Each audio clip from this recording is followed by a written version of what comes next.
जय श्री राधे कृष्णा। आप सभी का दिन शुभ और मंगलमय हो और भगवान श्री नारायण की कृपा आप पर सदा बनी रहे। आज सुनिए वैशाख मास महात्म्य का अध्याय 18।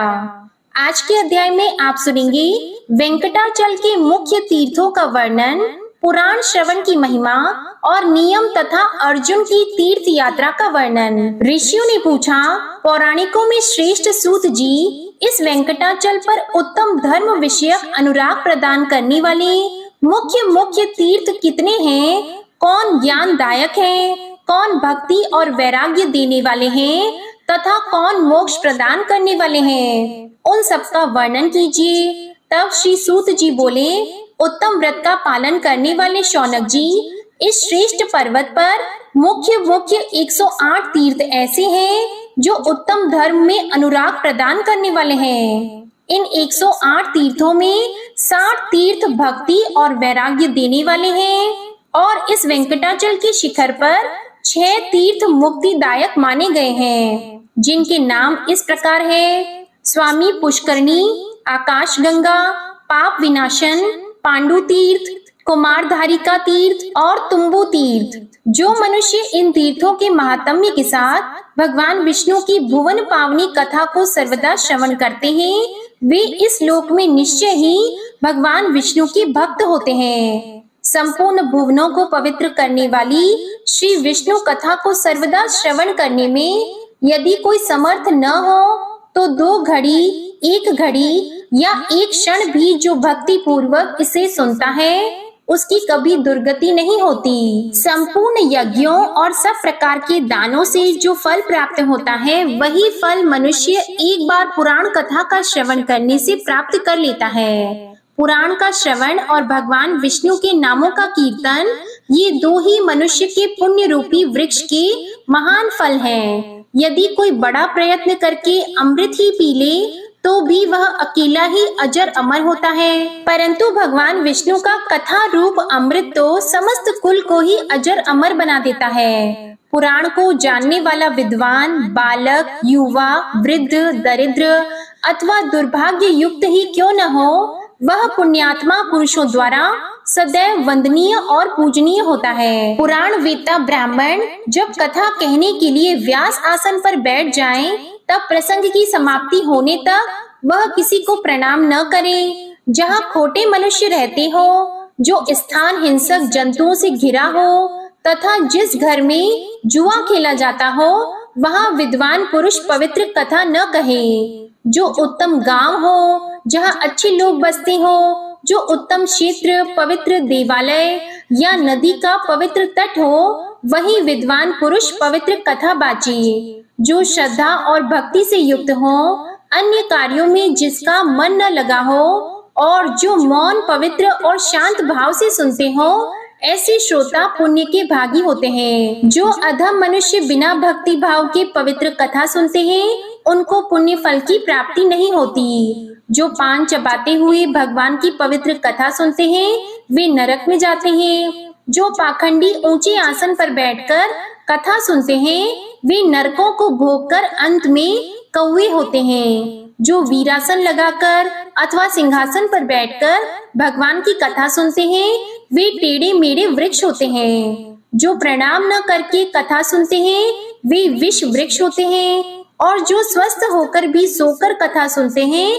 वे अजगर होते हैं। जो वक्ता के समान आसन पर बैठकर कथा सुनता है, वह पाप का भागी होकर नरक में जाता है। जो पुराण के ज्ञाता, विद्वान की तथा सब पापों का नाश करने वाली उत्तम कथा की निंदा करते हैं, वे कुत्ते की योनि में जाते हैं। जब कथा बाची जाती हो, उस समय जो दुष्टता पूर्ण उत्तर प्रत्युत्तर करते हैं, वे गधे होते हैं और उसके बाद गिरगिट की योनि में जन्म लेते हैं। जो कथा होते समय उसमें विघ्न डालते हैं, वे करोड़ों वर्षों तक नरक भोगकर अंत में ग्राम सूकर होते हैं। जो नर श्रेष्ठ पुराण वेत्ता विद्वान के बैठने के लिए कंबल, मृग चर्म, वस्त्र तथा चौकी देते हैं, वे स्वर्ग लोक में जाकर मनोवांछित भोगों को भोगकर ब्रह्म आदि देवताओं के लोकों में स्थित होते और निरामय पद को प्राप्त हो जाते हैं। जो पुराण के बैठने के लिए सूत और नया कपड़ा देते हैं, वे प्रत्येक जन्म में भोगवान और ज्ञान संपन्न होते हैं। इस प्रकार वेंकटाचल के महात्म्य को सुनकर सब ऋषियों ने पौराणिकों में श्रेष्ठ श्री सूत जी का यथा योग्य सम्मान करके अनुपम हर्ष प्राप्त किया। तब ऋषिगण बोले, हे सूत जी, अब हम लोग कटाह तीर्थ का महात्म्य सुनना चाहते हैं। तब सूत जी बोले, विप्रवरों, कटाह तीर्थ सब लोकों में प्रसिद्ध है। वह सब प्रकार की संपत्तियों को देने वाला, शुद्ध तथा सब पापों का नाश करने वाला है। उससे दुःस्वप्नों का नाश हो जाता है। वह महापातकों का नाश करने वाला, बड़े बड़े विघ्नों का निवारण करने वाला तथा मनुष्यों को परम शांति देने वाला है। कटाह तीर्थ स्मरण करने मात्र से सब पापों का नाश कर देता है। इसलिए केशवाय नमः, नारायणाय नमः, माधवाय नमः इन नामों से अलग अलग उस तीर्थ के जल का आचमन करें, या फिर तीनों नामों से एक ही बार उस तीर्थ के कल्याणप्रद जल का पान करें, या भगवान वेंकटेश्वर के अष्टाक्षर मंत्र से भोग मोक्ष प्रदान करने वाले उक्त तीर्थ का जल पिए। पहले यह प्रार्थना करें कि हे तीर्थवर, जन्मांतर में किए हुए मेरे महापाप का शीघ्र नाश करो। उसके बाद मोक्ष मार्ग के एकमात्र साधन कटाह तीर्थ के जल का नित्य पान करें। स्वामी पुष्करणी तीर्थ का स्नान, वाराह स्वामी का दर्शन और कटाह तीर्थ के जल का पान, ये तीन बातें त्रिलोकी में दुर्लभ हैं। कटाह तीर्थ का यत्न पूर्वक दर्शन करना चाहिए, क्योंकि उस तीर्थ का परम उत्तम जल पीकर पापी भी कृतार्थ हो जाते हैं। हे ब्राह्मणों, कटाह तीर्थ का महात्म्य मैंने जैसे सुना था उसी प्रकार तुम्हें बताया है। अब मैं एक दिव्य पापनाशक कथा सुनाता हूँ, तुम सब लोग सावधान होकर सुनो। द्वापर युग की बात है। कुंती के पुत्र पांचों पांडव परम बुद्धिमान राजा द्रुपद से उनकी पुत्री याज्ञसेनी को पाकर धृतराष्ट्र की आज्ञा से हस्तिनापुर में गए। वहां पितामह भीष्म तथा अंबिका नंदन धृतराष्ट्र के द्वारा सम्मानित होकर उन्होंने दुर्योधन आदि के साथ 5 वर्षों तक निवास किया। इसके बाद भीष्म आदि के समझाने से महायशस्वी धृतराष्ट्र ने अपने कुल के सभी बड़े बूढ़ों के सामने और भगवान श्री कृष्ण के आगे पांडवों की सेवा से प्रसन्न होकर उन्हें आधे राज्य के साथ खांडवप्रस्थ, वर्तमान में दिल्ली, इस नाम से नगर प्रदान किया।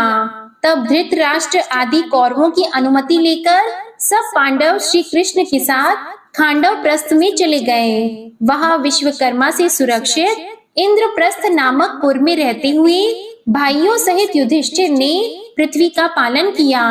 भगवान श्री कृष्ण के द्वारका चले जाने पर धर्म के जानने वाले कुंती पुत्रों ने नारद जी के उपदेश से द्रौपदी के विषय में यह प्रतिज्ञा की कि द्रौपदी क्रमशः एक एक वर्ष एक एक पांडव के घर में निवास करेगी। इस निर्णय के बाद जो दूसरे भाई के घर में रहती हुई पांचाल राजकुमारी द्रौपदी को देख लेगा, उसे 1 वर्ष तक तीर्थ दर्शन करना पड़ेगा। इस प्रकार प्रतिज्ञा करके वे पांडव आलस्य छोड़कर सामान्य लौकिक व्यापारों में संलग्न होकर समय व्यतीत करने लगे। इसके बाद एक दिन उसी जनपद के निवासी ब्राह्मण ने राजा के आंगन में खड़े होकर कई बार पुकार लगाई, महाराज, चोरों ने मेरी गाय चुरा ली। तो उसकी आवाज सुनकर अर्जुन वहां आए और ब्राह्मण को सांत्वना देकर अपने अस्त्र शस्त्र लाने के लिए शीघ्रता पूर्वक शस्त्रागार को गए। वहां उन्होंने द्रौपदी और राजा युधिष्ठिर को एक जगह बैठे देखा।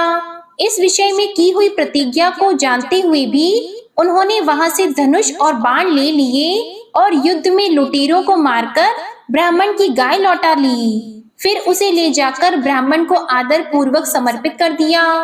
इसके बाद अर्जुन ने धर्मनंदन युधिष्ठिर को सूचित किया कि मेरे द्वारा प्रतिज्ञा का उल्लंघन हुआ है, इसलिए मुझे तीर्थ यात्रा करनी चाहिए। अपने छोटे भाई की बात सुनकर सब धर्मज्ञों में श्रेष्ठ धर्मनंदन युधिष्ठिर ने आदर पूर्वक कहा, हे सुव्रत, तुमने ब्राह्मण और गाय के लिए ऐसा किया है, प्रजा की रक्षा करना राजा का कर्तव्य है। यदि उसके द्वारा चोरों की उपेक्षा हो जाए तो उसे ब्रह्म हत्या का पाप लगता है और चोरों को दंड देने पर वह पुण्य का भागी होता है। तुमने राजा और प्रजा दोनों के लिए जो हितकर कार्य है वही किया है, इसलिए तुम्हारा दोष नहीं है।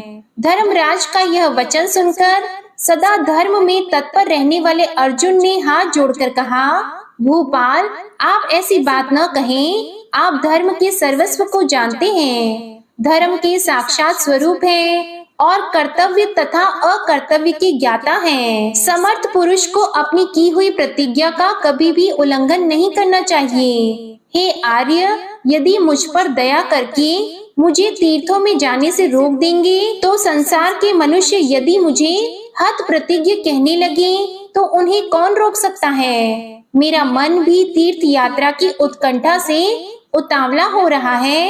हे राजन, नारद जी ने जो अनुशासन किया है वह हमारे लिए सर्वथा कर्तव्य है। इसलिए महाराज, तीर्थ यात्रा के लिए मैंने जो यह उद्योग किया है इससे आपको प्रसन्न होना चाहिए। स्वामी को सेवकों की प्रतिज्ञा का उनके द्वारा निर्वाह करना चाहिए। तब भाइयों की सलाह लेकर बहुत अच्छा कहकर युधिष्ठिर ने अर्जुन का अनुरोध स्वीकार कर लिया।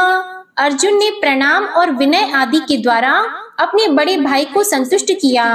फिर यथा योग्य भीमसेन आदि बंधुओं से भी विदा लेकर ब्राह्मणों से स्वस्ति वाचन कराकर अर्जुन ने वहां से यात्रा की। राजकुमार अर्जुन ने पहले गंगा नदी के तट पर पहुंचकर उसी के किनारे किनारे निकटवर्ती मार्ग से जाते हुए हरिद्वार, प्रयाग और काशी आदि तीर्थों का सेवन किया और अन्य तीर्थों का दर्शन करते हुए वे ऊंची ऊंची तरंगों से लहराते हुए दक्षिण समुद्र तक जा पहुँचे। फिर परम पवित्र महानदी, प्रसिद्ध पुरुषोत्तम तीर्थ और सिंहाचल का दर्शन करके उन्होंने अपने को कृतकृत्य माना। इसके बाद अर्जुन ने समस्त पातक समूह का विनाश करने के कारण अतिशय गौरव को प्राप्त हुई पुण्यमयी गोदावरी नदी का दर्शन किया। उसके जल से विधि पूर्वक स्नान करके वे मलापहा नदी के तट पर गए। उसके दर्शन से उन्हें बड़ी प्रसन्नता हुई। उसके बाद वे सरिताओं में श्रेष्ठ कृष्ण वेणी नदी के समीप जा पहुँचे और भगवान शंकर के निवास स्थान श्री पर्वत का दर्शन किया।